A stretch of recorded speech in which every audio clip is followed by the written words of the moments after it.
editing, rewriting, revising, they're all huge pieces of being an author. So you've written that first draft and you like it.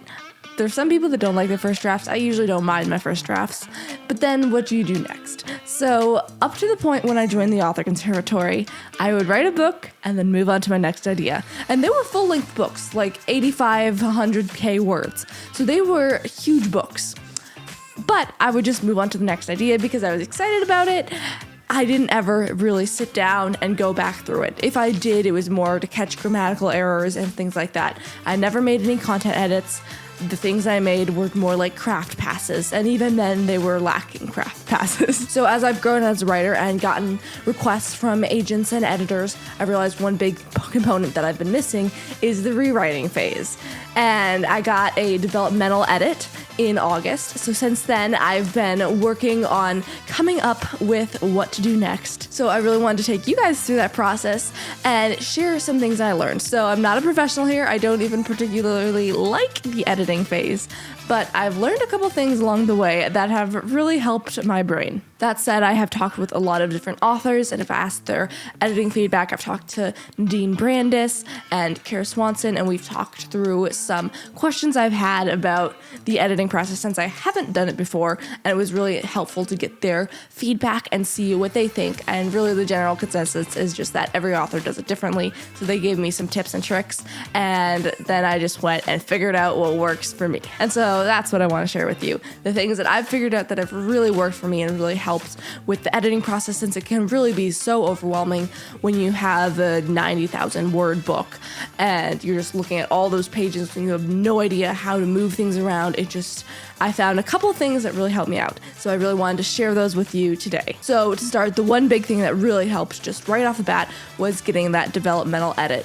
So having 14 pages of critique was so helpful because sometimes you just get way too close to your own stories and it's just so hard to differentiate what's working and what's not. So having a professional editor step in and really tell me what I needed to change and what was lacking was super helpful. After that, I started with my reverse outline. So I'm sure you've heard of outlines, obviously, but this is a reverse outline. So it's basically taking all the feedback and changing up the outline to really fit with the new projection of the idea. So specifically for me, I had a lot of adjustments that needed to be made in Act 3, just making the redemption arc really stand out. It was falling a little bit short. So my editor suggested a couple ideas and ways to really bring it all together and really end it with a bang. So that was super helpful to have. And then I went through with my reverse outline. I used the 3-act structure. So I was able to pinpoint the things that needed to be changed and adjusted.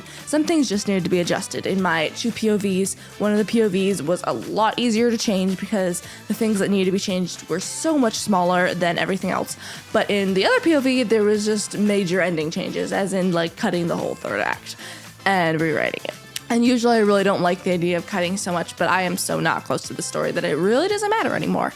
So things like using a reverse outline is super helpful, especially if you've outlined in the past or outlined before you wrote the project, to be able to take what you already have and then just change it and make those changes so that you know exactly what you need to do next. After that, once I had my reverse outline, I actually went back through the whole book and I chapter outlined it. So the whole book's been written and then I just went through chapter by chapter and I made an outline. So basically for me, that just looked like taking the chapter number and then I wrote the POV character just so I knew whose head we were in.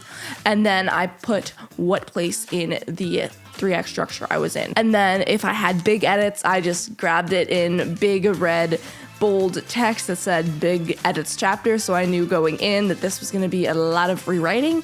And then I also had some green stuff that I would throw in once I've edited the chapter, so just looking at a first glance I can really see what needs to be done. It just helps my brain to know. And then after all that, which is in the heading for me, then I have the description of the chapter. So it's basically like a 1 to 2 paragraph blurb of the storyline of the chapter. After that, I also have all the characters listed. This really helps me to know who I'm dealing with. Obviously, I read through the chapter before I start rewriting or editing it, but it's really helpful to just know what characters I'm dealing with, who I can add in, who I need to cut, all of that stuff. As I was going through and writing up this chapter outline, I was just skimming through all the chapters. So right there, after having skimmed the chapter, I write the suggested change, just what I felt like needed to change. There were some little changes that need to be made, and then after that I went through with my developmental edit and really sat down and figured out what exactly has to be changed in this chapter to really make it fit. Since this is a dual timeline, dual POV novel, it was really helpful to know what chapters were hitting what beats in my 3-act structure, because one of the POVs got way ahead of the other, and then I felt like the climaxes were just not hitting at the same time. So it was really helpful to be able to take that, and then I could just take the chapter chunks, which are about like 3 or 4 paragraphs, and just move them up a little bit, which was so helpful so that you're not dealing with actual pages and things getting messed up in there.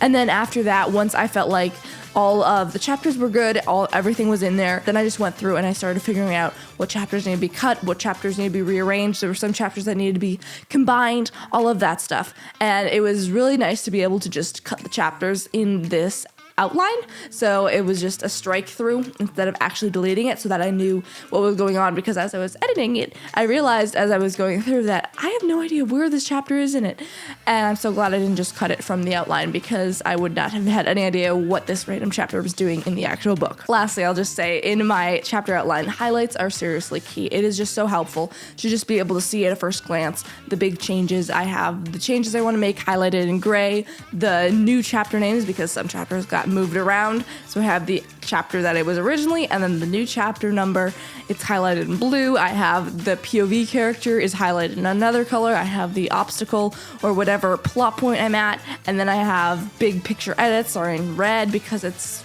intense and it takes a lot of energy to make those. And then I also have things like the changes made when I have actually finished the chapter, because I really love being able to mark off I finally did this, and that's one less thing that I have to do. So that's all in green. So it's just really fun to be able to mark up this document, and I duplicated the document from the original draft. So I have the original draft of like, this is the outline that it is before I got into all the editing, and now it is colorful and striked through in a disaster, but it's kind of a nice organized disaster that I like. So those were some things that really helped me along with the rewriting. I'm still deep in the rewriting phase. I'm currently in Act 2 of one of the characters, and I'm actually really enjoying it. Kind of. There's moments when I really don't enjoy it, and then there's moments when I really do. But I like how organized this is. I can just look at this chapter outline and know exactly what needs to be fixed, which really helps me, because what I was kind of scared about with the whole editing phase is just that it can get really overwhelming when you have 90,000 words, so many different chapters, and you don't know what needs to be moved. You know, generally speaking, from an outlining standpoint, but you don't really know what chapter that applies to and all the little things. So for me, that was really, really helpful to be able to go in, have a chapter outline, be able to look at it and say, this is exactly the change that needs to happen today. I have a couple hours and this is what I need to do. So instead of having to sit there and figure out everything that really needed to be done. So those are some things that have really helped me out in the editing, revising, rewriting phases. If you have any tips, I would love to hear them, because I am still deep in that phase and I would love to learn from you guys too. So if you have any tips, I'd love to read them in the comments and discuss them a little bit more there. So thank you so much for watching. I hope you enjoyed the video and learned something new.